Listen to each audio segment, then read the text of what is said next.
Hello students. तो हमने पिछले लेक्चर्स में ट्रिग्नोमेट्री का इंट्रोडक्शन देख लिया था और ट्रिग्नोमेट्रिक रेशियो भी जान लिया था। अब हम शुरू करने वाले हैं एक्सरसाइज 8.1 जो उसी से रिलेटेड क्वेश्चन थे इसमें, चैप्टर 8 ट्रिग्नोमेट्री का क्लास 10th का। ओके, तो चलिए पहला क्वेश्चन देखते हैं क्या है। देखिए क्वेश्चन क्या बोल रहा है। इन ट्राइंगल एबीसी में right angle at B, right angle है यानी कि एंगल बी 90 डिग्री है। ठीक, ए बी का लेंथ 24 सेंटीमीटर है और बी सी का लेंथ 7 सेंटीमीटर है। तो हम लोग को डिटरमाइन करने बोल रहा है साइन ए कॉस ए और साइन सी कॉस सी। अलग एंगल के लिए अलग साइन का वैल्यू होगा, सारा स्पेसिफिक एंगल के लिए सबका अलग अलग वैल्यू होगा साइन और कॉस में। तो वही पहले ए को लेके हम लोग को एंगल चलना है और फिर सी को एंगल लेके चलना है और उससे साइन और कॉस निकालना है। तो इसमें दो साइड्स दे दिए हैं। पहले तो हमें ट्राइंगल ड्रॉ कर लेना है जिससे हम अच्छे से समझ पाएँ। सबसे पहले आप ट्राइंगल ड्रॉ कीजिएगा, तब आपको कोई प्रॉब्लम नहीं होगा। डायरेक्ट सॉल्व करने की कभी कोशिश मत कीजिएगा। हमेशा पहले जो क्वेश्चन में गिवन है, जब भी क्वेश्चन में जो भी गिवन है पहले वो आप बना लीजिए। चलिए हम सॉल्व करते हैं हम लोग। देखिए तो हमने एक ट्राइंगल बना लेते हैं ऐसे, ठीक है। राइट एंगल ट्राइंगल है, ए बी में 90 डिग्री है, सी ओके, यहाँ 90 डिग्री है। ए बी का लेंथ दिया है, ये थोड़ा सा बन गया है थोड़ा अलग टाइप का, लेकिन इससे कोई दिक्कत नहीं है। ऐसे इसका लेंथ बड़ा होना चाहिए था दिखने में, लेकिन कोई इससे कोई दिक्कत नहीं है। और ये 7 दिया हुआ है, ओके, दिखने से कोई प्रॉब्लम नहीं, ऐसे समझ जाइएगा आप, ठीक है। तो ठीक है, तो ए बी और बी सी दिया हुआ है। तो एक थ्योरम आपको जानना बहुत जरूरी है, क्या है? Pythagoras theorem. आपको पता ही होगा, जूनियर क्लास में आपने पढ़ लिया होगा पाइथागोरस थ्योरम क्या होता है। तो देखिए पाइथागोरस थ्योरम के अकॉर्डिंग, क्योंकि ए सी भी हमको निकालना पड़ेगा, अगर तीनों साइड हम निकाल लेंगे तभी तो उसका साइन कॉस साइन निकालने के लिए हमको परपेंडिकुलर और हाइपोटेनस चाहिए, पी बाई एच होता है। तो परपेंडिकुलर तो इसके अकॉर्डिंग अगर साइन सी को लेके चले तो उसके अकॉर्डिंग चलिए ये परपेंडिकुलर है, लेकिन हाइपोटेनस तो हमें पता ही नहीं है, तो हमें हाइपोटेनस निकालना पड़ेगा। पाइथागोरस थ्योरम से हम लोग जानते हैं कि हाइपोटेनस का स्क्वायर होता है पाइथागोरस के स्क्वायर प्लस बेस के स्क्वायर के बराबर। तो उसी के अकॉर्डिंग हम लोग निकालेंगे इससे हाइपोटेनस का साइड सबसे पहले। तो by Pythagoras theorem, okay, by Pythagoras theorem क्या होता है? H square is equal to P square plus B square, okay. H A C है यानी ए सी का स्क्वायर, किसी को भी आप पी और किसी को भी बी लेके चलिए, ठीक है। अभी शुरू में A B square plus B C square, okay. तो ए सी स्क्वायर तो नहीं दिया हुआ है। ए बी स्क्वायर कितना है? 24 स्क्वायर, और बी सी कितना है? 7 का square. A C is equal to, इधर स्क्वायर इधर चलिएगा तो रूट में हो जाएगा 24 का स्क्वायर प्लस 7 का स्क्वायर। आपको तो पता है 24 का स्क्वायर कितना होता है?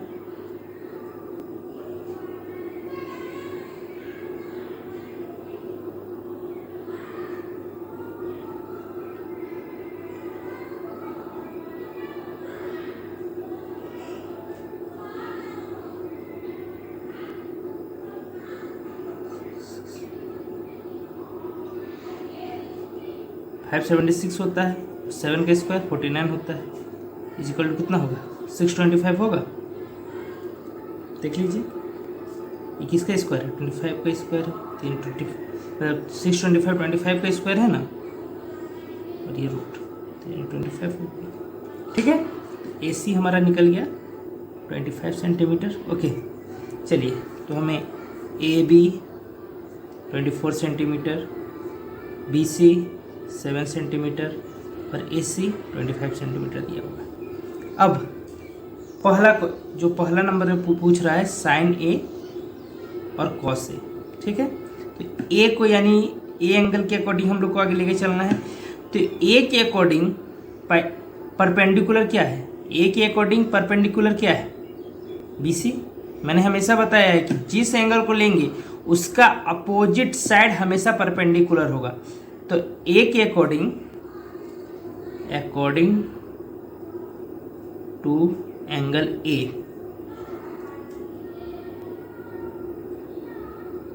पी इज इक्वल टू क्या है, बी सी है 7 सेंटीमीटर। तो हाइपोटेनियस तो सबके लिए सेम होता है, ए सी 25 सेंटीमीटर हमने निकाल लिया, यानी कि एच है ए सी 25 सेंटीमीटर। और बच क्या किया, ए बी, यानी ए बी इसका बेस है 24 सेंटीमीटर। तो मैंने साइन ए का बताया ही वैल्यू पी बाय एच, यहाँ पी क्या है, बी सी है, एच क्या है, ए सी है 7/25, ये है साइन ए का वैल्यू। इसी प्रकार कॉस ए का क्या होता है, पी बाय एच, बी क्या है, A B, H A C है, ए बी 24, ए सी 25। तो चलिए साइन ए कॉस से निकल गया। अब दूसरा क्या है, साइन सी कॉस सी, यानी कि अब सी को एंगल लेके चलना है। इसके अकॉर्डिंग ये हो जाएगा परपेंडिकुलर ए बी, ठीक। तो दूसरे के लिए साइन सी और कॉस सी, ठीक। तो अकॉर्डिंग टू एंगल सी जो है ए परपेंडिकुलर हो जाएगा ए बी, यानी कि 24 सेंटीमीटर। दोस्तों थोड़ा सा प्रॉब्लम हो गया था वीडियो रिकॉर्डिंग में, इसलिए मैंने ये बताया, लेकिन वो रिकॉर्ड नहीं हुआ, इसलिए मैं फिर से बता देता हूँ। देखिए साइन सी कॉस सी का हम निकालेंगे। तो अकॉर्डिंग टू एंगल सी के अकॉर्डिंग ए बी परपेंडिकुलर हो जाएगा। मैंने आपको बताया था कि जो एंगल लिया है उसका हमेशा अपोजिट साइड परपेंडिकुलर हो जाता है। इसमें सी का क्या है, अपोजिट ए बी है साइड, इसीलिए ये परपेंडिकुलर हो जाएगा। बेस वापस ये बी सी हो जाएगा। अगर ये है, ये हाइपोटेनियस है, ये परपेंडिकुलर, हाइपोटेनियस चेंज नहीं होता, 90 डिग्री का हमेशा अपोजिट होता है हाइपोटेनियस, ठीक है। तो ये परपेंडिकुलर, ये हाइपोटेनियस, तो बेस बी सी है, हाइपोटेनियस वही ए सी। वही अब नॉर्मल चीज़ sine C P by H होता है, इसके लिए पी ए बी है और एच ए सी है, तो 24/25। Cos C B by H होता है, इसमें बी बी सी है और एच ए सी है, 7/25 हो गया। बस यही था। अब अगले क्वेश्चन में बढ़ते हैं, ठीक है। चलिए स्टूडेंट्स, अब क्वेश्चन 2 देखते हैं। तो क्वेश्चन 2 है, इन फिगर 8.13 फाइंड चलिए दोस्तों अगला क्वेश्चन देखते हैं, क्वेश्चन नंबर 2। तो इसमें है दिया हुआ, in figure 8.13 find tan p minus cot r, यानी कि tan p और cot r निकालें, यानी tan का वैल्यू p में माइनस cot का वैल्यू एंगल r में, ठीक है। तो यहाँ पे फिगर दिया हुआ है, पी क्यू आर एक ट्रायंगल है। देखिए Q में 90 डिग्री दिया हुआ है, पी क्यू का जो लेंथ है 12 सेंटीमीटर है और पी आर का लेंथ 13 सेंटीमीटर है। क्योंकि Q पे 90 डिग्री है, यानी कि हाइपोटेनियस पी आर है, यानी 13 सेंटीमीटर है हाइपोटेनियस, ठीक है। अब तो पाइथागोरस थ्योरम से हम लोग अब सॉल्व करते हैं आगे। तो पाइथागोरस थ्योरम बोलता है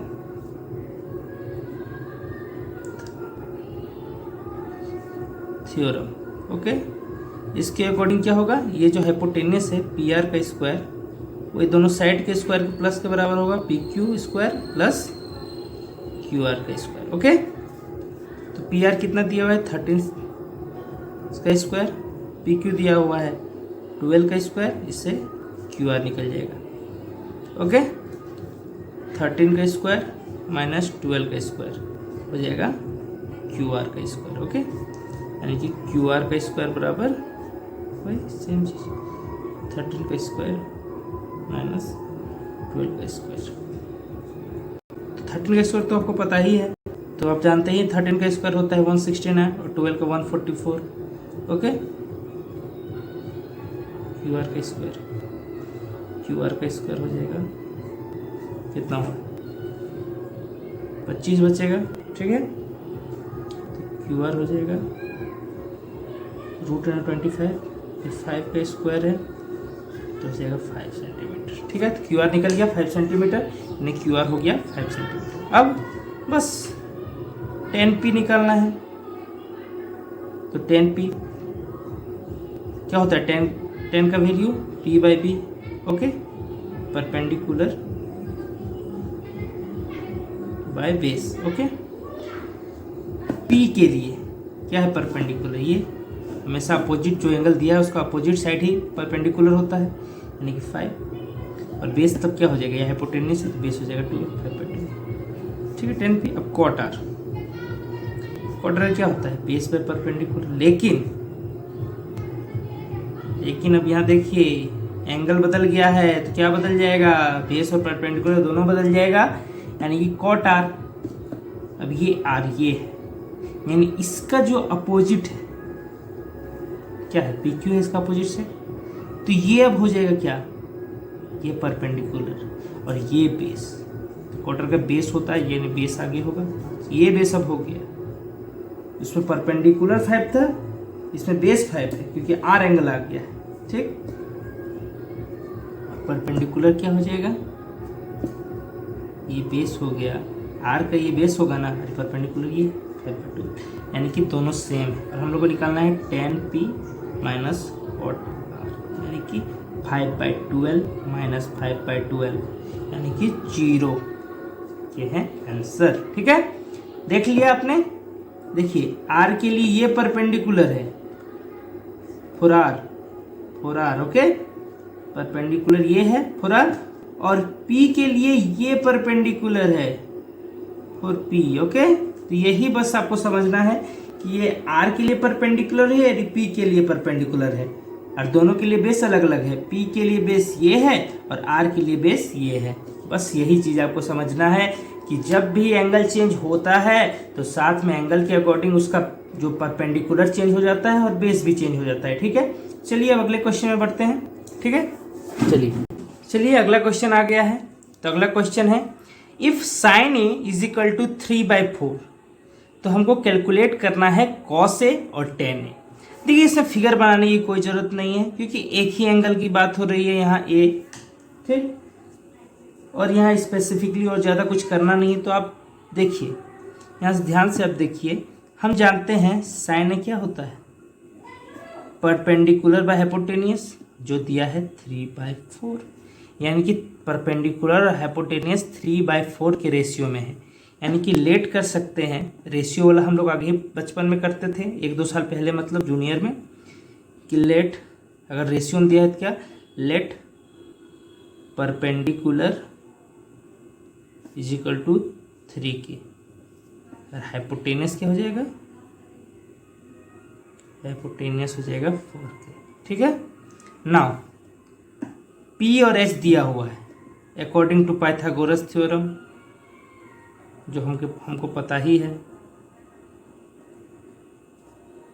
थ्योरम। ठीक है, क्या होता है, h² is equal to p² plus b²।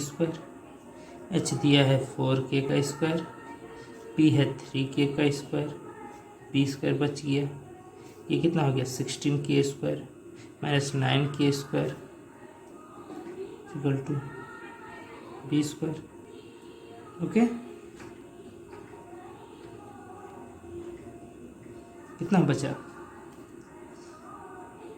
7k², b equal to √7k।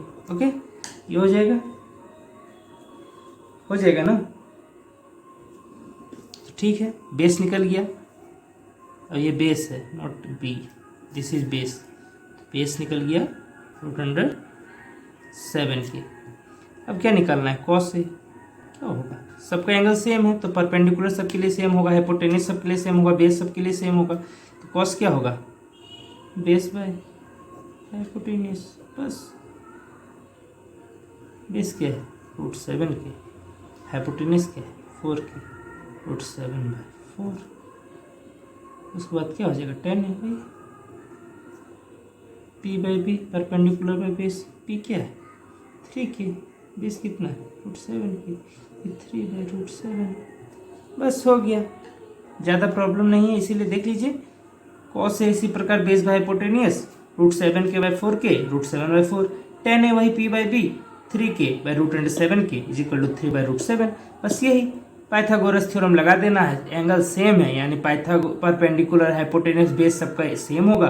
Pythagoras theorem से p और h दिया है तो b निकल जाएगा, cos का जो वैल्यू होता है b/h वो पुट कर देंगे, और साथ में जो बेस का वैल्यू निकला है वो पुट कर देंगे, हाइपोटेनियस का वैल्यू पुट कर देंगे, वही 10 में करेंगे p/b 3k/√7k, और वही 3/√7। वैसे आप परपेंडिकुलर डायरेक्ट भी 3 लेके चल सकते थे और हाइपोटेन्यूज 4, लेकिन ये रेशियो में है तो मे बी ये कट के रेशियो में इतना आया होगा, इसीलिए इसका कुछ एक आर्बिट्रेरी नंबर से इसको हम लोग मल्टीप्लाई, कोई ऐसे एज्यूम किया हुआ नंबर से मल्टीप्लाई कर देते हैं कि उसको मल्टीप्लाई करेंगे तो परपेंडिकुलर आ जाएगा, क्योंकि रेशियो में है तो कटा होगा इसीलिए। लेकिन ऐसे आप डायरेक्ट भी लेके 3p3h4 लेके ऐसे भी बनाएंगे तो कोई दिक्कत नहीं है, लेकिन ये थोड़ा बनाइएगा तो सिस्टमेटिक लगेगा, क्योंकि बोर्ड्स में जो CBSE का के बोर्ड्स एग्जाम में होते हैं उसमें थोड़ा सा आप अगर अच्छे से लिखिएगा, अकॉर्डिंग लिखिएगा तो आपको ज़्यादा मार्क्स मिलने के चांस होते हैं, क्योंकि उसमें राइटिंग को ही देखा जाता है। लेकिन कम्पिटिटिव में ऐसा नहीं है, कंपटीशन में आपको बस जल्दी से जल्दी सही आंसर लाना है और सॉल्व करना है। ठीक है,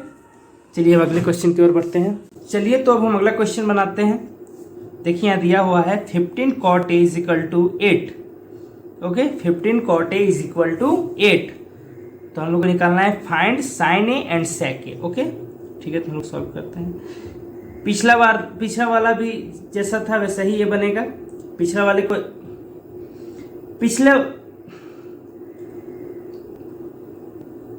वाला क्वेश्चन जो था उसी के जैसा ये बनेगा। ठीक है, लेकिन इस बार मैं आपको फिगर बना के बता देता हूँ जिससे आपको ज़्यादा कन्फ्यूज़न नहीं होगा। तो एक ट्रायंगल में ले लेता हूँ। ठीक, वैसे यहाँ फिगर की ज़रूरत नहीं, बिना फिगर के भी ये बन जाएगा। फिर भी ABC। ओके, B में 90 डिग्री है। A एंगल से हम लोग ले रहे हैं, सब निकाल रहे हैं। A एंगल नहीं पूछा है सब कुछ। ठीक है, तो 15 cot A अगर 8 है तो 15 उधर चल जाएगा तो डिवीज़न में आ जाएगा, यानी 8/15, यानी cot A 8/15 है। तो cot का क्या होता है? cot होता है बेस बाय परपेंडिकुलर। ओके, होता है ना, बेस बाय परपेंडिकुलर। ओके, तो यानी कि A के अकॉर्डिंग बेस क्या है? AB और परपेंडिकुलर BC, यानी कि cot A = 8/15 और जो बेस यानी कि AB और जिसका परपेंडिकुलर एक अकॉर्डिंग है BC, यानी कि यही तो रेशियो दिया हुआ है। तो लेट कर लेते हैं, AB = 8K और BC = 15K। ओके, तो ये 8K हो जाएगा, ये 15K हो जाएगा। ठीक है, पाइथागोरस थ्योरम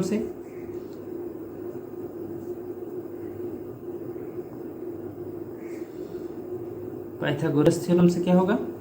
वही AC का जो स्क्वायर होगा वो AB स्क्वायर प्लस BC के स्क्वायर के बराबर होगा। AC का स्क्वायर जो है 8K का स्क्वायर प्लस 15K का square. Okay, AC square = 64K square plus 15 का क्या होता है? 225 होता है, आई थिंक सो। अगर कहीं गलती होगी मुझसे भी तो आप कमेंट कीजिएगा कहाँ मैंने गलती किया है। AC स्क्वायर = कितना हो जाएगा? 5 4 9 14 8 29। ओके, किसका होता है? 17 का होता है, आई थिंक सो। 17 का ही होता है। ठीक है, AC स्क्वायर = 17K का स्क्वायर, AC = √17K का स्क्वायर, = 17K। 17K AC आ गया। ठीक है, अब क्या करना है? sin A निकालना है। sin A क्या होता है? Perpendicular by hypotenuse. इसमें परपेंडिकुलर क्या है? BC है। हाइपोटेनियस क्या है? AC है। AC हमने निकाल लिया, BC दिया हुआ था, 15K BC है और AC 17K है, यानी कि 15/17। ओके, हो गया। sec क्या है? sec cos का अपोजिट। cos क्या होता है? B/H, यानी कि H/B। H इसमें क्या है? AC। B क्या है? AB। AC कितना था? 17K निकाला हमने, AB 8K, यानी कि 17/8 हो गया आपका आंसर। बात खत्म। चलिए अब नेक्स्ट क्वेश्चन में बढ़ते हैं। चलिए अगला क्वेश्चन नंबर 5 देखते हैं। गिवन sec θ = 13/12 कैलकुलेट करना है सारा जितना भी ट्रिग्नोमेट्रिक रेशियोज है। ठीक है, इसमें भी एक फिगर बना लेते हैं, आसान होता है फिगर बनाना, मैंने शुरू में ही बोला था इसीलिए। ठीक है, ये थीटा मान लीजिए इसको, ये 90 डिग्री, इसको मान लीजिए ए, इसको बी, इसको सी। ठीक है, थीटा यहाँ थीटा माने हैं, यानी कि ये हो जाएगा परपेंडिकुलर, ये हो जाएगा बेस, ये हाइपोटेन्यूज जो होता है। ओके, अब सेक थीटा दिया हुआ है, सेक थीटा कॉस थीटा का अपोजिट, यानी कि वो होता है b बाई एच, ये h बाई बी होगा, यानी कि हाइपोटेनस बाई बेस, यानी कि हाइपोटेनस 13/12। ओके, तो यहाँ हाइपोटेनस क्या है, AC, और बेस क्या है, BC। बोलिए, साथ में बोलिए, तब आपको याद होगा। ठीक है, तो यहाँ लेट कर लेते हैं, AC = 13 के रेशियो में, हमेशा रेशियो को, ठीक है। तो हमने मान लिया है AC = 13 के और BC = 12 के। ठीक है, तो पाइथागोरस थ्योरम वही same to same by Pythagoras theorem. इसमें पाइथागोरस थ्योरम का बहुत बड़ा योगदान है, हर जगह देखिए पाइथागोरस थ्योरम लग रहा है, पूरे एक्सरसाइज में लगभग पाइथागोरस थ्योरम ही लग रहा है। वही AC² = AB² प्लस BC²। तो यहाँ AC कितना है, 13 की निकल है, और BC 12 के दिया हुआ है। बस अब ये परपेंडिकुलर निकालना है, तो कितना 13K² = परपेंडिकुलर का AB² और 12K²। ओके, 13 का वही 169K² माइनस 144K² = AB² वही 25। ठीक है, A² ये भी 5K होगा। ठीक है, समझ गया आपने, ये भी 5K होगा, यानी परपेंडिकुलर भी निकल गया। सारा जितना भी होता है, जैसे sine theta, cos theta, tan theta, cot theta और कोसेक थीटा। ठीक है, 6 होते हैं, एक तो निकला हुआ है।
तो देखिए अगला क्वेश्चन, इसमें दिया हुआ है, if angle A and angle B are acute angles such that cos A = cos B, then show that angle A = angle B। यानी कि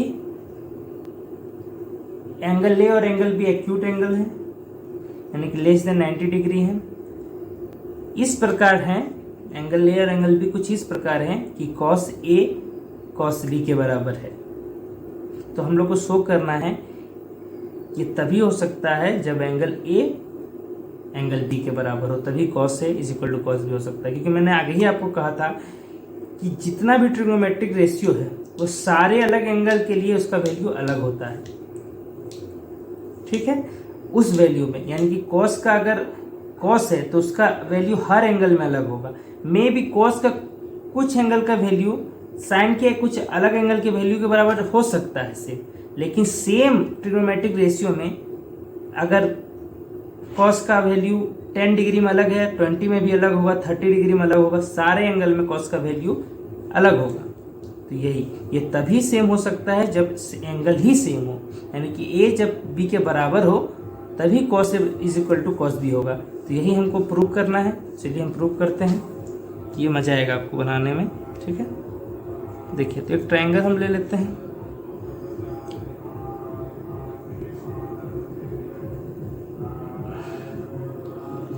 यहाँ बताया है ए बी एक्यूट है, तो यहाँ ए यहाँ बी ले लेते हैं, यहाँ सी में 90 डिग्री, क्योंकि ए बी एक्यूट है लेस देन 90, तो एंगल सी ही 90 डिग्री होगा। तो here in triangle A B C